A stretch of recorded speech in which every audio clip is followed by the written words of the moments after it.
इस कहानी की शुरुआत में हमें सऊदी अरेबिया के एक बहुत ही बड़े और सुनसान रेगिस्तान को दिखाया जाता है, जहां दूर दूर तक कोई भी आबादी नहीं है। और ये अर्ली 20th सेंचुरी का वक्त होता है, जब लोग सफर करने के लिए गाड़ियां नहीं बल्कि ऊँटों का इस्तेमाल करते थे।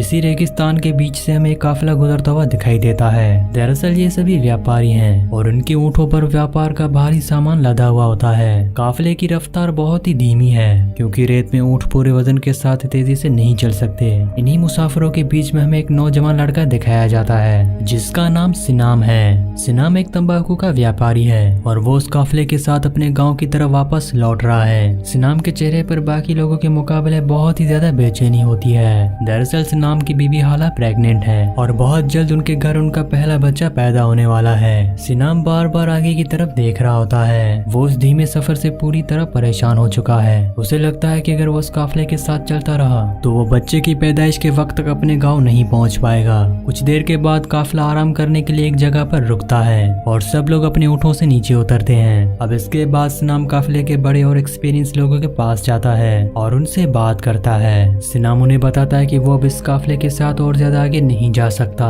वो तय करता है कि वो यहाँ से अलग होकर अकेले ही एक छोटे रास्ते से अपने गाँव की तरफ जाएगा। काफिले के बुजुर्ग उसकी ये बात सुनकर हैरान हो जाते हैं और उसे समझाने की कोशिश करते हैं। वो सिनाम को बताते हैं कि इस रेगिस्तान में अकेले सफर करना बिल्कुल बेवकूफी है और ये मौत को दावत देने जैसा है। रेगिस्तान का मौसम किसी भी वक्त बदल सकता है और अकेले इंसान का यहाँ जिंदा बचना लगभग नामुमकिन है। लेकिन सिनाम उनकी कोई भी बात सुनने से इनकार कर देता है। सिनाम के दिमाग पर अपनी बीवी हाला के पास पहुँचने का ख्याल पूरी तरह से हावी हो चुका है। वो अपना ऊँट तैयार करता है और उस पे अपना व्यापार का सामान बांधता है। साथ ही वो अपने खाने और पानी से भरी हुई मश्क भी ऊँट पर लटका देता है। इसके बाद सिनाम काफिले वालों को अलविदा कहता है और अकेले ही अनजान और रेतीले रास्ते पर निकल पड़ता है। सफर के शुरुआती दिन बहुत ही नॉर्मल गुजरते हैं। सिनाम अपने ऊँट पर सवार होकर तेजी से आगे बढ़ रहा होता है। अकेले होने की वजह से वो अपनी मर्जी की स्पीड से सफर कर पा रहा है और उसे लगता है कि उसने सही फैसला किया है। वहीं दूसरी तरफ हमें सिनाम के गाँव का मंजर दिखाया जाता है, जहाँ कबीले के लोग रहते हैं। यहाँ पर हम सिनाम की बीवी हाला को देखते हैं, जो अपने घर में सिनाम का बेसब्री से इंतजार कर रही है। गाँव में कबीले के मर्द एक जगह जमा होते हैं और सिनाम की इस लंबी गैर मौजूदगी पर बहस कर रहे होते हैं। उन्हें लगता है कि सिनाम रेगिस्तान में रास्ता भटक गया है या फिर मारा जा चुका है। हाला उन मर्दों की ये बातें सुन लेती है और वो उनके पास चली जाती है। हाला आम औरतों की तरह खामोश नहीं रहती, बल्कि वो कबीले के मर्दों के साथ डटकर सामना करती है। वो उन मर्दों से कहती है कि सनाम जिंदा है और कबीले को उसकी तलाशी के लिए कुछ करना चाहिए। हाला उन्हें मजबूर करती है कि वो उम्मीद ना हारें और सनाम की वापसी को इंश्योर करें। अब इसके बाद हमें वापस रेगिस्तान का मंजर दिखाया जाता है, जहां सिनाम का सफर जारी है। एक दिन सिनाम अपने कैंप से थोड़ा दूर किसी छोटे शिकार के लिए आसपास का मुआयना करने के लिए जाता है। जब वो वापस अपने ऊँट की तरफ लौट रहा होता है तो वो दूर से कुछ अजीब हलचल देखता है। सिनाम देखता है कि उसके ऊँट के पास कुछ अनजान आदमी खड़े हैं। दरअसल ये कोई और नहीं बल्कि डाकू होते हैं, जो सिनाम के ऊँट पर लदे हुए सामान और बैग्स को खोलकर उनकी छानबीन कर रहे होते हैं। सिनाम बिना सोचे समझे उनकी तरफ भागता है ताकि अपने सामान को बचा सके, लेकिन वो चोर पहले से ही तैयार होते हैं और उनके पास खतरनाक हथियार भी मौजूद होते हैं। अब जैसे ही सिनाम उनके करीब पहुंचता है, वो चोर अचानक से सिनाम पर हमला कर देते हैं। सिनाम उनका मुकाबला करने की पूरी कोशिश करता है और इनके बीच लड़ाई होना शुरू हो जाती है, लेकिन सिनाम बिल्कुल अकेला होता है और चोर उससे तादाद में ज्यादा होते हैं, जिसका फायदा उठाकर वो सिनाम को बुरी तरह से पीटना शुरू कर देते हैं और उसे मार मार कर रेत पर गिरा देते हैं। सिनाम उनके लगातार वार से पूरी तरह जख्मी हो जाता है और उसकी आंखों के सामने अंधेरा छाने लगता है और आखिरकार सिनाम बेहोश होकर वहीं मिट्टी पर गिर जाता है। चोर उसकी अधमरी हालत का फायदा उठाते हैं और सिनाम का ऊँट अपने कब्जे में ले लेते हैं। वो उसका व्यापार का सामान, उसका खाना और उसकी सबसे कीमती चीज, उसके पानी की मश्क लूट लेते हैं। इसके बाद वो चोर सिनाम को उसी जलती हुई रेत पर अकेला छोड़कर निकल जाते हैं। कुछ वक्त गुजर जाने के बाद जब सिनाम को होश आता है तो वो दर्द से कराहता हुआ अपनी आंखें खोलता है। वो देखता है कि उसके चारों तरफ सिर्फ खामोश और सुनसान रेतीले टीले हैं। उसका ऊँट वहाँ नहीं है, उसके सारे बैग्स गायब हैं और पीने के लिए एक बूंद पानी भी नहीं बचा है। सिनाम जब अपने कपड़ों की तलाशी लेता है तो सिर्फ उसे अपना एक छोटा सा खंजर मिलता है, जो चोरों की नजर से बच गया था। सिनाम बड़ी मुश्किल से अपने पैरों पर खड़ा होता है। उसके पूरे जिस्म में लड़ाई की वजह से दर्द हो रहा होता है और अब उसे समझ आ जाता है कि इस बड़े रेगिस्तान में बिना पानी के पैदल सफर करना सीधा मौत की तरफ जाना है। लेकिन तभी उसके दिमाग में हाला और उसके आने वाले वाले बच्चे का ख्याल आता है। ये ख्याल उसके अंदर एक नई ताकत भर देता है और वो अंदाजे से अपने गांव की डायरेक्शन में पैदल चलना शुरू कर देता है। ऊपर सूरज की धूप बहुत ही तेज होती है और रेगिस्तान की रेत आग की तरह जल रही होती है। सिनाम लगातार चलता रहता है। उसकी सांसें फूलने लगती है और डिहाइड्रेशन की वजह से उसके होंठ सूखकर फट जाते हैं। उसके कदम रेत में धंस रहे होते हैं, लेकिन वो रुकने का नाम नहीं लेता। तभी चलते चलते सिनाम को एहसास होता है कि इस सुनसान जगह में उसका कोई पीछा कर रहा है। सिनाम जल्दी से पीछे मुड़कर देखता है और जब वो पीछे मुड़कर देखता है तो उसके होश उड़ जाते हैं। कुछ ही दूरी पर एक अकेला भेड़िया चुपचाप खड़ा होकर उसे घूर रहा होता है। सिनाम फौरन अपना खंजर निकाल लेता है। उसे लगता है कि ये भेड़िया उसके ऊपर हमला करने वाला है, लेकिन अजीब बात यह होती है कि वो भेड़िया अपनी जगह से बिल्कुल नहीं हिलता।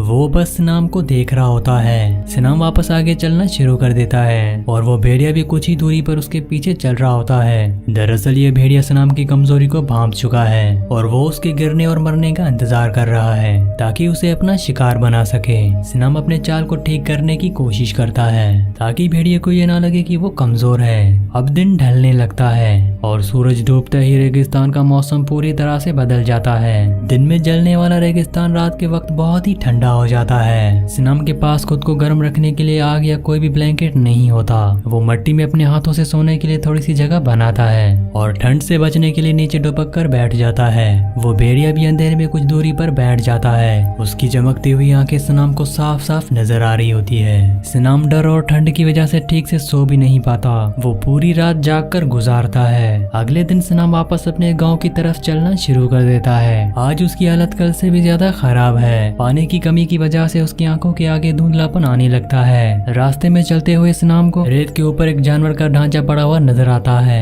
ये ढांचा देखकर सिनाम को एहसास होता है कि इस रेगिस्तान ने बड़े बड़े जानवरों को भी नहीं छोड़ा, लेकिन सिनाम हिम्मत नहीं हारता। वो आगे बढ़ने लगता है। वो भेड़िया अभी भी उसके पीछे चल रहा होता है। दिन के वक्त इतनी गर्मी बढ़ जाती है कि सिनाम का चलना नामुमकिन हो जाता है। उसे पानी की सख्त जरूरत होती है। यहाँ पर सिनाम अपने बेडूइन तजुर्बे का इस्तेमाल करता है। वो जानता है कि रेगिस्तान में किन जगहों पर जमीन के नीचे थोड़ी नमी मिल सकती है। वो एक झाड़ी के पास जमीन पर घुटनों के बल बैठ जाता है। सिनाम अपना छोटा खंजर निकालता है और मिट्टी को उठाकर नीचे की तरफ खोदने लगता है। ऊपर की गर्म रेत हटाने के बाद उसे जमीन के नीचे से थोड़ी ठंडी और गीली मिट्टी मिलती है। सिनाम इस गीली मिट्टी को अपने दोनों हाथों में उठाता है और उसे दबाकर कुछ पानी के कतरे निकालने की कोशिश करता है। वो उस मिट्टी को अपने सूखे हुए होंठों पर लगाता है ताकि उसकी जबान को थोड़ी नमी मिल सके। हालांकि ये पानी उसकी प्यास बुझाने के लिए बिल्कुल काफी नहीं होता, लेकिन ये उसके जिस्म को बिल्कुल खत्म होने से बचा लेता है। अब सिनाम वापस खड़ा होता है और अपना सफर जारी रखता है। वहीं दूसरी तरफ गांव में हाला लगातार कबीले के लोगों पर जोर डाल रही होती है कि सिनाम जिंदा है। हालांकि फेस और उसके एक्सप्रेशन दिखाते हैं कि वो अंदर से कितनी परेशान है,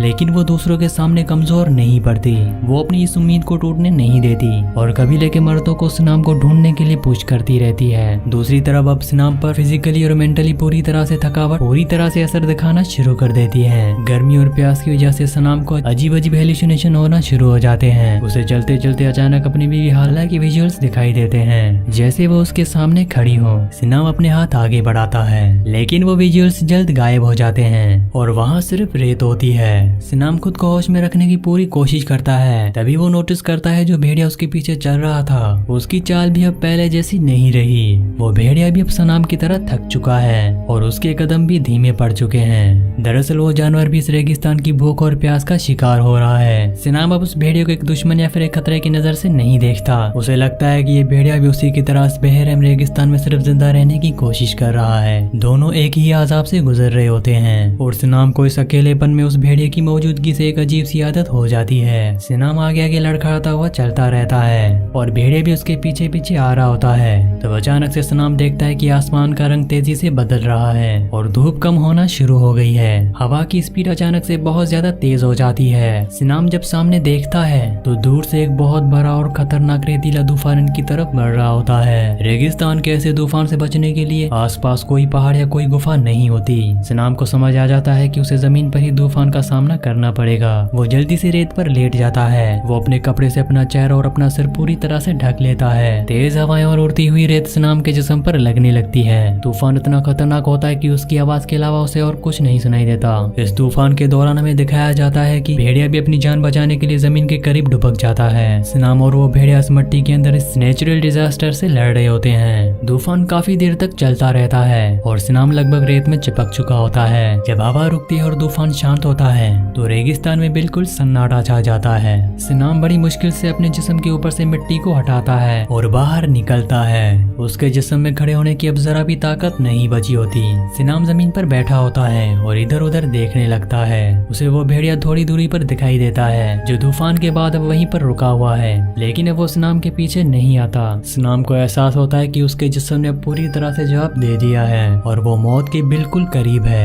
लेकिन तभी सिनाम की धुंधली आंखों को दूर ऊपर कुछ स्ट्रक्चर्स दिखाई देते हैं। सिनाम उन्हें ध्यान से देखने की कोशिश करता है और उसे समझ आ जाता है कि वो स्ट्रक्चर्स असल में खजूर के पेड़ और मिट्टी के घर हैं। सिनाम को अपनी आंखों पर यकीन नहीं होता कि उसने वाकई इस मौत के रेगिस्तान को पार कर लिया है। ये वही गांव होता है जहां उसकी वाइफ हाला उसका इंतजार कर रही होती है। अपने गांव को देखकर सिनाम के अंदर एक आखिरी ताकत जाग उठती है। सिनाम गांव के अंदर थोड़ा ही आगे बढ़ता है कि उसकी ताकत पूरी तरह से खत्म हो जाती है और वो वही मिट्टी पर गिर जाता है। हाला अपने हस्बैंड को इस हालत में देखकर बहुत ही रोती है, लेकिन वो बहुत ही खुश है कि सिनाम वापस आ गया। सिनाम ने अकेले ही धूप, प्यास और रेगिस्तान की मौत को हराकर अपनी बीवी का वादा पूरा कर दिया था। अब इसके बाद सीन वापस उस रेगिस्तान की तरफ शिफ्ट होता है जहाँ दूर एक रेत के टेले पर वो अकेला भेड़िया शांत खड़ा होकर सिनाम के गांव की तरफ देख रहा होता है। उस भेड़िए ने सिनाम पर हमला नहीं किया था और दोनों ने मिलकर अपनी अपनी जगह से रेगिस्तान की सख्ती को झेल लिया। वो भेड़िया वापस मुड़कर उस खतरनाक रेगिस्तान में कहीं गायब हो जाता है। सिनाम और हाला अब एक दूसरे के साथ हैं और आने वाले बच्चे के साथ वो अपनी आगे की जिंदगी के लिए तैयार हैं। इसी सीन के साथ इस कहानी का एंड हो जाता है। नेक्स्ट मूवी आप कौन सी सुनना चाहते हैं मुझे कमेंट्स में लाजमी बताइएगा और प्लीज अगर आपको ये वीडियो पसंद आई हो तो हमारी वीडियो को लाइक और चैनल को सब्सक्राइब लाजमी से कर दीजिएगा।